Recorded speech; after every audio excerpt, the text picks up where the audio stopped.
गंगा नदी से कौन परिचित नहीं है। बच्चों, आपने भी गंगा नदी का नाम सुना होगा। सबसे बड़ी नदी है और भारतवर्ष में जो बहने वाली नदियों में हम गंगा माता के नाम से जानते हैं। पर आप जानते हो, गंगा नदी हमेशा से स्वर्ग में थी। वो आपकी अर्थ पे, पृथ्वी पे कैसे आई, क्यों आई, कैसे ज़मीन पे बहने लगी, आपको आज मैं बताऊं। आप जानेंगे कि गंगा नदी ज़मीन पर क्यों आई। एक थे राजा सगर। उनके दो रानियां थी। एक रानी से एक पुत्र था और एक रानी से उनके 60,000 यानी 60,000 पुत्र थे। 60,000 पुत्र थे। वो बहुत ही दुराचारी निकले, आतंक फैला रहे थे, बहुत बदमाशियां कर रहे थे और किसी के भी कंट्रोल में नहीं आ रहे थे। उन दिनों एक सिस्टम था जिसको अश्वमेध यज्ञ बोलते थे। राजा बहुत बड़ा यज्ञ करते थे और ड्यूरिंग दैट हवन यज्ञ वो एक घोड़ा छोड़ते थे। वो घोड़ा turn by turn her state में जाता था और वहाँ रुकता था। तो उस स्टेट के राजा या तो अपने आप को सरेंडर कर देते थे राजा सगर के अंडर में, तो वो उसमें वो राज्य मिल जाता था और वो स्टेट उसी में मर्ज हो जाती थी। और नहीं तो फिर वो उसके साथ वॉर करते थे, युद्ध करते थे और फिर जो भी उसमें जीतता था वो विनर होता था। तो इस तरह से राजा सगर ने अश्वमेध यज्ञ शुरू किया और उनका घोड़ा एक के बाद एक स्टेट में जाता गया और सब अपने आप को सरेंडर करते रहे। तो जो हेवन का इंद्र राजा था, इंद्र को डर लगा कि सब कुछ जीत लेगा तो शायद ये मेरा भी आसन छीन लेगा। तो इंद्र ने क्या किया, उस घोड़े को चुरा लिया और चुरा के उसे अर्थ के नीचे पाताल लोक में कपिल मुनि करके मुनि थे, उनका आश्रम था, वहाँ एक साइड में उस घोड़े को बांध दिया। अब सब लोग ढूंढते रहे, मिला नहीं। तो जो राजा सगर के 60,000 पुत्र थे उनको ऑर्डर दिया गया कि जाओ आप अपने घोड़े को ढूंढो, घोड़ा मिलेगा तो हम उसको आगे के और स्टेट्स में भेजेंगे।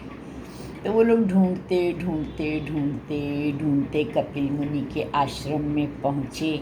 वहाँ देखा तो कपिल मुनि अपनी तपस्या कर रहे थे, साधना कर रहे थे, आंखें बंद थी और वो एकदम उसमें मग्न हो रहे थे और एक साइड में उनका घोड़ा बंधा हुआ था।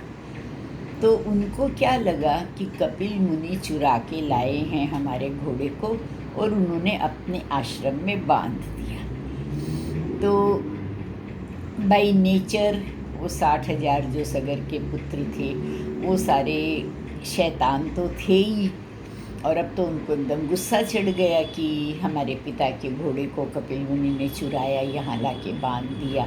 तो उन्होंने कुछ जानने समझने की ट्राई तो करी नहीं और बस वो कपिल मुनि को तंग करने लगे, उसके हाथ खींचने लगे, बाल खींचने लगे, बदमाशियाँ करने लगे। थोड़ी देर तो कपिल मुनि का ध्यान भंग नहीं हुआ, फिर उनका ध्यान भंग हुआ, आंखें खोली।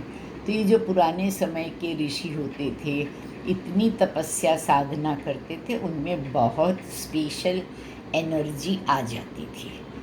उनको इतना क्रोध आया, उन्होंने अपनी आँखों से फायर की ज्वाला निकाली और सारे के सारे 60,000 पुत्र, जैसे कोई चीज़ आग में जलती है और राख हो जाती है, उसकी ऐशी पड़ी रहती है, उसी तरह से वहाँ इतनी बड़ी जगह थी कि 60,000 पुत्र जलकर भस्म हो गए और वहीं पे उनकी वो एक एक एक एक पुत्र की ऐश राख पड़ी रह गई।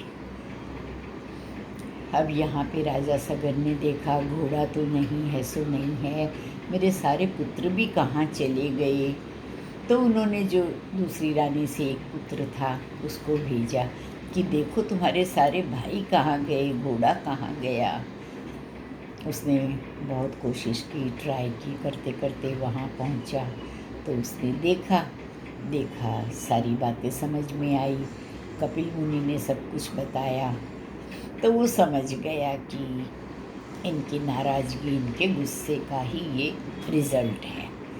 तो उसने बहुत हाथ पांव जोड़े कपिल मुनि के आगे कि मेरे भाइयों ने तो बहुत कुछ किया, बुरा किया, लेकिन अब कम से कम इनकी मुक्ति का तो कोई उपाय बताइए। ये तो सबके सब अकाल मृत्यु बिना समय की सबके सब खत्म हो गए, जीवित तो ये नहीं हो सकते, पर इनकी मुक्ति का तो कोई उपाय होगा।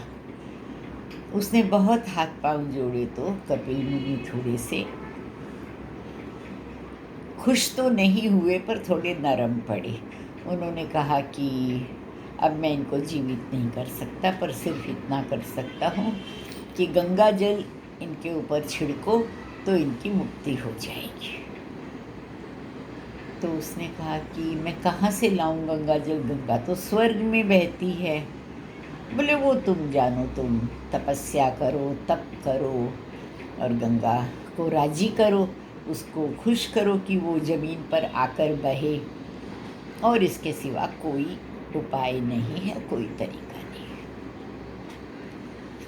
तो उसने बहुत तपस्या की, कोई रिज़ल्ट नहीं निकला। उसके बेटों ने करी, उसके बेटों ने करी, फिर उसका बेटा भागीरथ था, उसने भी अपनी पूरी ज़िंदगी लगा दी, तपस्या करता रहा। तब ब्रह्मा जी प्रसन्न हुए और बोले कि देखो, मैं गंगा को ज़मीन पर अर्थ पे छोड़ सकता हूँ, भेज सकता हूँ, पर उसकी स्पीड इतनी तेज़ होगी कि वो स्वर्ग से गिरेगी तो सब कुछ सत्यानाश कर देगी, सब कुछ उसमें पानी में बह जाएगा। तो कोई ऐसा हो जो उसकी जो स्पीड है उसको कंट्रोल कर सके। तो सबने कहा कि सिर्फ जो शंकर भगवान जी हैं वो अपनी जटाओं में उसको रोक सकते हैं, बाकी किसी में इतनी ताकत नहीं है कि गंगा की जो स्पीड है, जो शक्ति है, जो धारा उसकी इतनी, आप जानते हो कई बार आप समुद्र में, नदी में बहुत तेज़ी से लहरें आती हैं, बहुत ज़्यादा उसकी स्पीड होती है, देन भी अपने को लगता है कि नहीं इसमें हम बह जाएंगे, बिल्कुल उसी तरह से। तो उन्होंने शिव जी की बहुत आराधना की, शिव जी की बहुत तपस्या की, तो शंकर जी भगवान माने, उन्होंने एक्सेप्ट किया कि ठीक है गंगा ऊपर से गिरेगी, मैं उसको अपनी जटाओं में बांध लूँगा।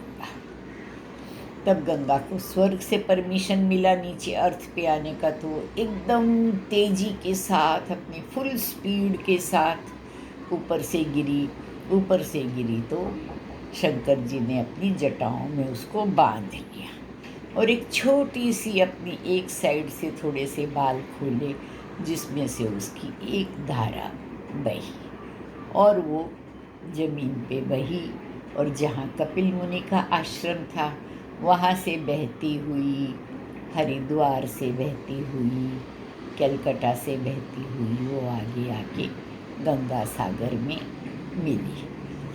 पर वो जो एक धारा छोड़ी वो भी इतनी विशाल, इतनी बड़ी थी कि पूरी धरती पर वो गंगा नदी के रूप में बहने लगी, और इस तरह से गंगा नदी का स्वर्ग से धरती पे अवतरण हुआ, उनका वेलकम हुआ और धरती पे गंगा नदी के नाम से वो जानने लगी, सब गंगा नदी के नाम से पहचानने लगी, और वो इतनी पवित्र नदी बन गई कि आप अगर रियल गंगा नदी का जल लाओगे तो वो बरसों तक भी खराब नहीं होगा, और हर पूजा में, हर अच्छे काम में, शुभ काम में गंगा जल की यानी गंगा के पानी की बहुत नेसेसिटी होती है, बहुत ज़रूरत होती है।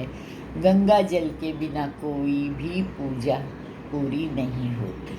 तो इस तरह से गंगा अपनी ज़मीन पर, अर्थ पर आई।